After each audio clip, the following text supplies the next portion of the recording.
好，万众瞩目，国家队比赛日前，曼城2-0力克阿森纳，夺得了第9座英国联赛杯。上半场阿森纳踢得不错，只有 41% 的控球率，却有3次射正，而曼城反而1次射正都没有。整个上半场，阿尔特塔在练习阿森纳的防守，瓜迪奥拉在练习控球，两个西班牙教练进攻却基本没有内部的传切，全都在传中。当然了，阿森纳直接5-4-1阵型，内部基本没有空间。下半场第60分钟，凯指导摘传中的时候却脱手送了大礼，奥莱利捡漏破门，瓜迪奥拉兴奋的呀，又是挥拳又是踹广告牌。瓜瓜最近的压力太大了，如果这么大的投入，曼城1个冠军没有，那实在说不过去。第64分钟，曼城仍然是从右路进攻，努内斯的传中，奥莱利头球梅开2度。这个球能看到门将咱们凯指导的手实在是太短了，就像霸王龙一样，看上去有些滑稽。阿森纳在面对曼城的时候，中场基本控不住球，萨卡的表现也很糟糕，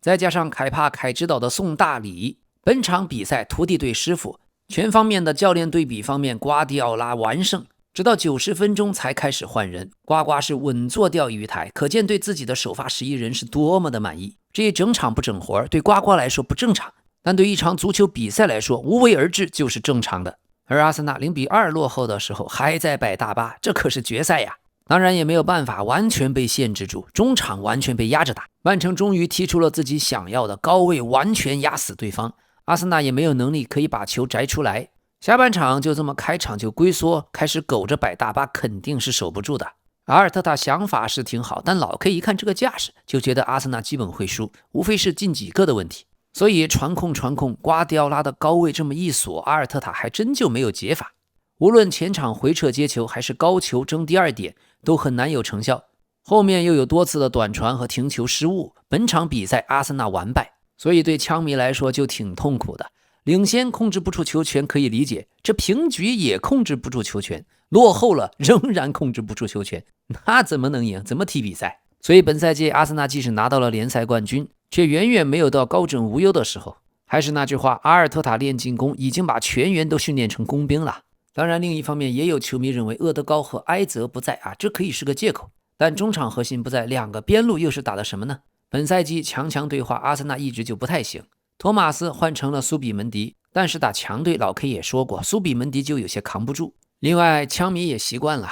本赛季的90比赛阿森纳都有长达10分钟左右被人遛猴被人围殴的情况，只是由于加布里埃尔、萨里巴还有拉亚的超神，阿森纳防守方面零封太强，这也掩盖了许多问题。好，输了就输了吧，其实联赛杯也不算超级重要，只是说本场比赛对强队曼城踢出来的内容很难让人相信这是本赛季联赛冠军阿森纳。话说的重一点，这都不算是踢得糟糕了，遮住队徽你完全会以为是一个低级别的联赛球队，面对高位压迫没有一点办法，球都出不去，踢得难看呀，而且一点血性都没有。另外老 K 多说一句，马丁内利其实应该早上，起码他能帮助防守。自从扎卡离开，阿森纳的进攻就回到了22到23赛季以前的样子，完全依赖萨卡，一旦右边的强侧打不出来，左路就完全瘫痪。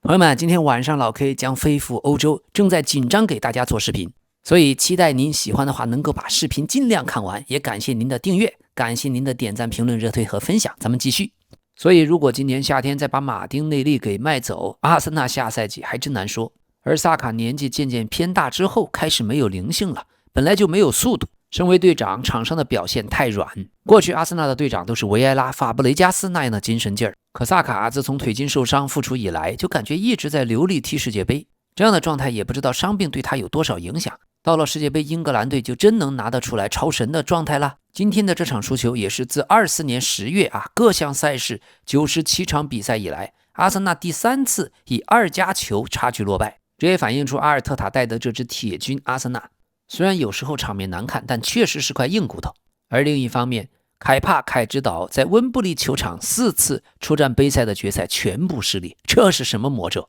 分别是18-19赛季的联赛杯、20到21赛季的足总杯、21到22赛季的联赛杯和今年本次，前面3次都是代表切尔西。凯帕作为门将中的教练员，今天的禁区外犯规还有黄油手助攻，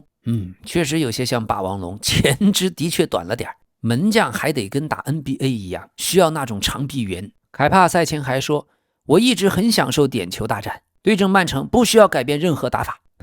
不知道他什么意思，倒是让我们想起来那年联赛杯决赛凯指导的精彩表现，教练萨里要换他下场，他却太享受了，根本就不肯，气得教练暴跳如雷。最后点球互扑，凯指导一个点球没有扑出来，在最后的最后，点球轮到门将互射的时候，凯指导却打飞了，直接导致球队输给利物浦。凯帕也算世界足坛守门员这一块最有梗的球员，在让人失望这方面从来没有让人失望过。他也曾效力于切尔西、皇马、阿森纳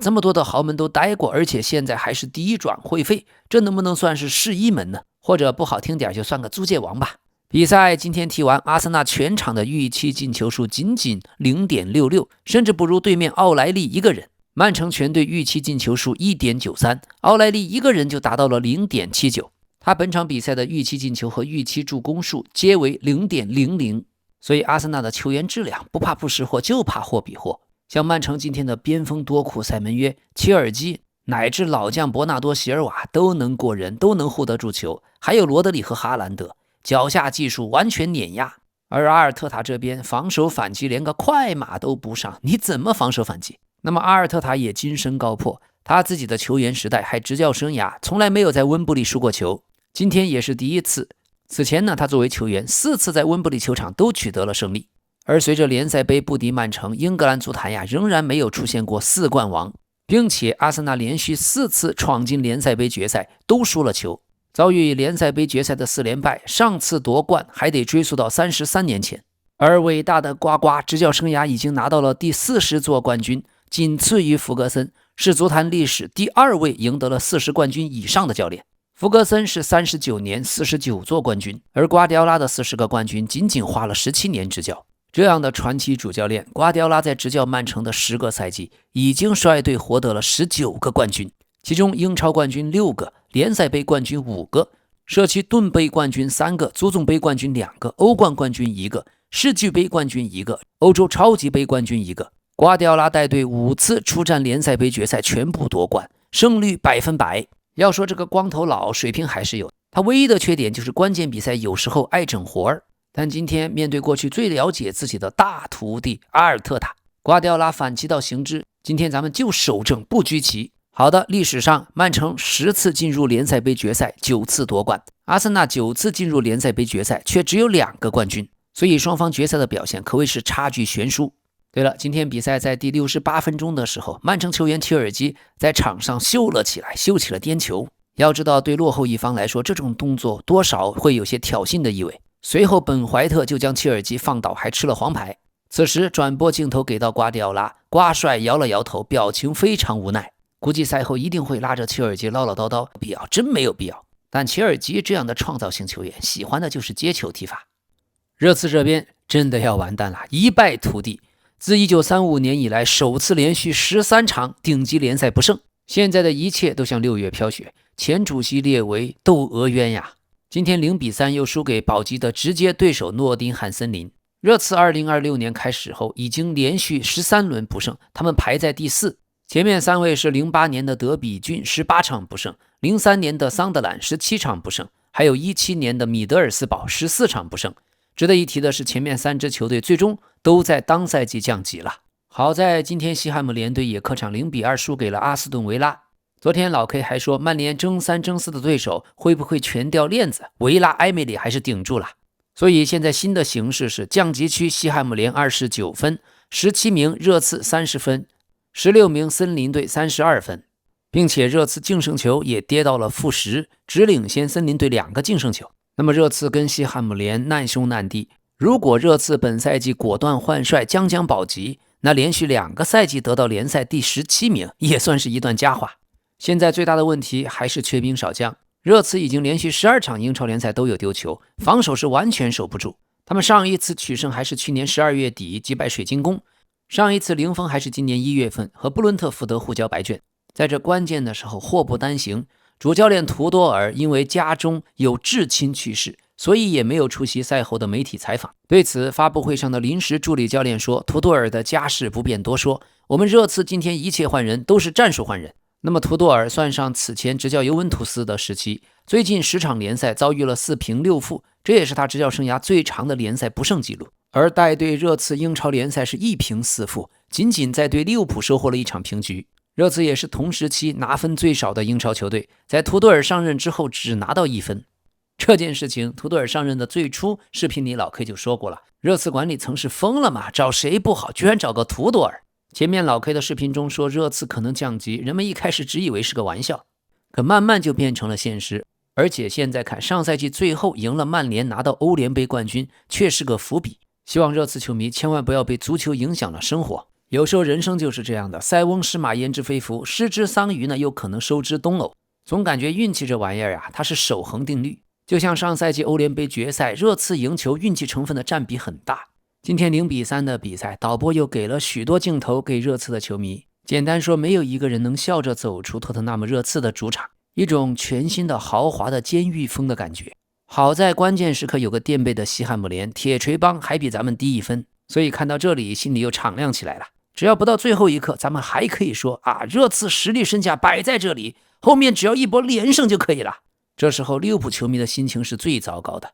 面对如此热刺，斯洛特竟然不能全取3分。那么今天比赛上半场45分钟，对方伊戈尔热苏斯角球头球破门。下半场第62分钟，森林队左路传中，吉布斯怀特在禁区内竟然无人盯防，超级轻松的推射破门，2比0。第87分钟仍然是左路的传中，阿沃尼伊跑到门前抢点破门，3比0。第46分钟，2个边后卫斯彭斯和范德芬同时被换下，上场的是乌多基和贝利瓦尔。范德芬的表现感觉完全失去了心气儿，还不如踢3中卫呢。范德芬踢边后卫等于自断一臂，他的水平即使再高，这样的职业态度皇马能买吗？而且防守能力看得出也没有到世界级，回追可能很强，带球能力可能很强，但防守的基本功确实不好，而且有些摆烂的感觉。上赛季范德芬还在超神，本赛季上半段也挺好，现在这个人在心不在的表现，感觉就像为了降级自己走人一样。而替换上来的乌多基上来之后左路就全废掉，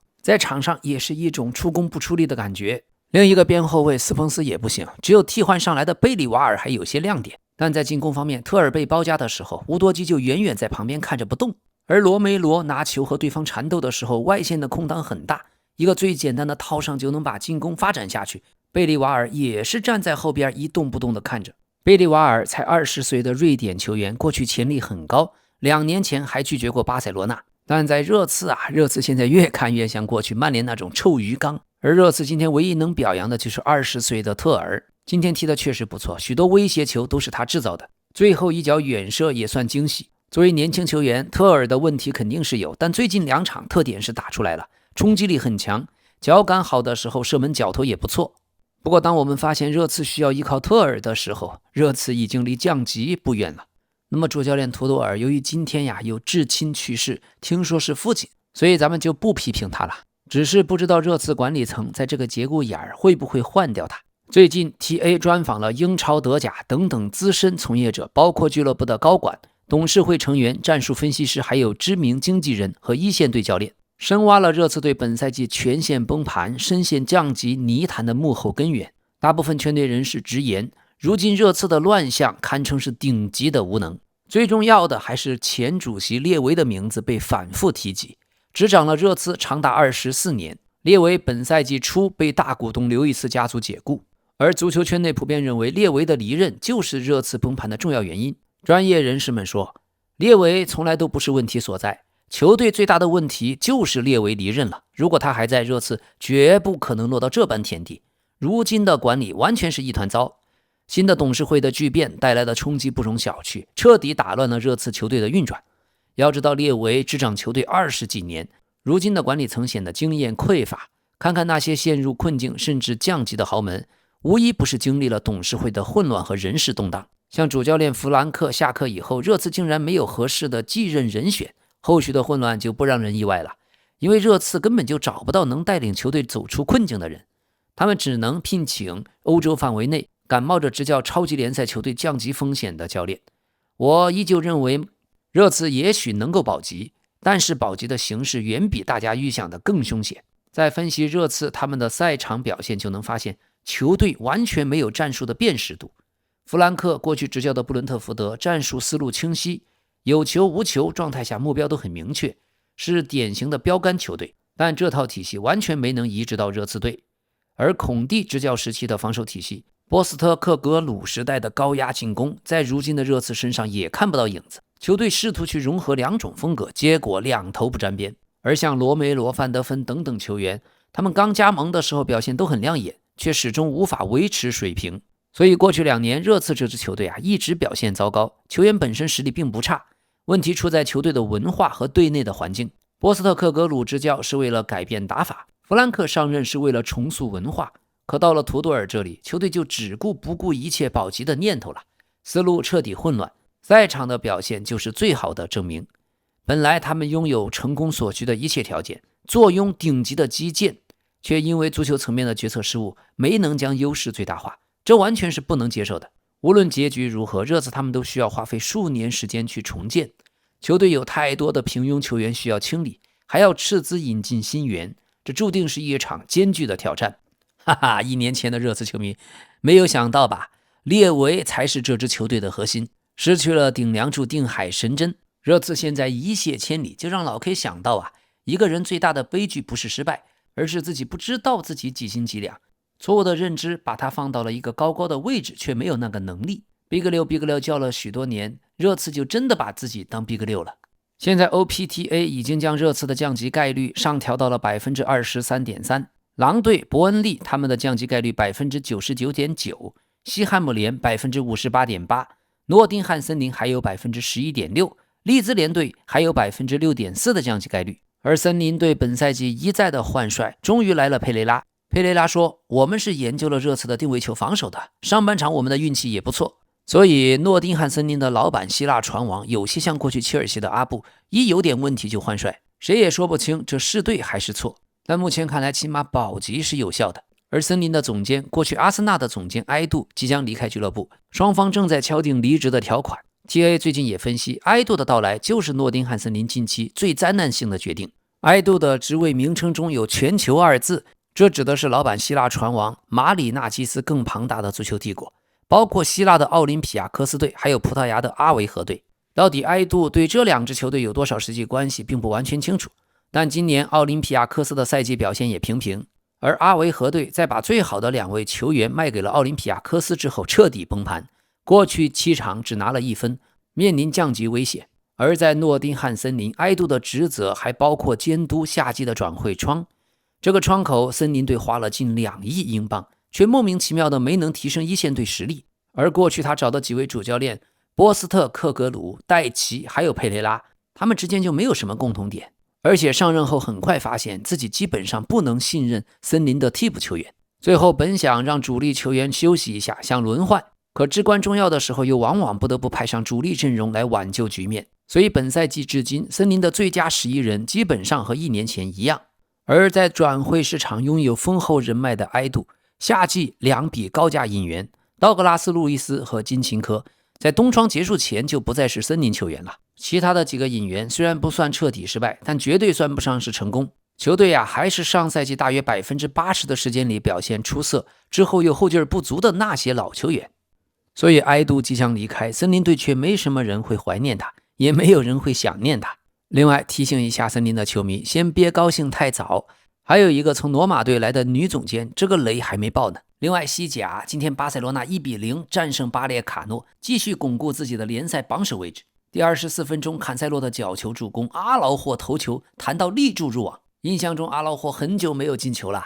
现在已经即将进入4月份，球员是越来越累，所以各种武器压箱底的都得掏出来了。今天3分到手，咱们巴萨球迷其他就不奢求了。由于球员太累，所以今天的比赛全场实在是踢得难看。但是门将胡安加西亚还是那句话，每1分钱工资都是自己扑出来的。加西亚越能扑，对手越害怕，对手越害怕，射门就越没信心，射门越没信心，加西亚就越能扑。这良性循环的最后，胡安加西亚就是全场最佳。所以比赛过程您只要脑补一下就知道了。在这关键的时候，上赛季巴塞罗那后防线上的大将伊尼戈，今天有好消息传来，他加盟沙特的首个赛季仅剩8轮联赛，伊尼戈只要在赛季末前再出战3场正式比赛，就能触发合同的自动续约条款，延长1年。也就是再踢3场就稳拿1500万欧元，而且沙特还没有税，这份物质回报非常丰厚。伊尼戈已经年满35岁，最近正在马德里养伤，要恢复他的腿筋肌肉不舒服。而里亚德胜利也正好放假6天。现在 C 罗的这支球队在联赛积分榜已经有3分优势，总裁 C 罗的联赛冠军指日可待。而最后一次参加世界杯的 C 罗目前在养伤，葡萄牙国家队那边越来越多的人在呼吁，葡萄牙要想在世界杯夺冠， C 罗就必须替补，所以世界杯越来越近，真正的大赛即将到来。好的，今天晚上老 K 就将坐上飞机去欧洲，感谢大家的支持，感谢您的订阅，感谢您的点赞、评论、热推和分享，咱们明天见。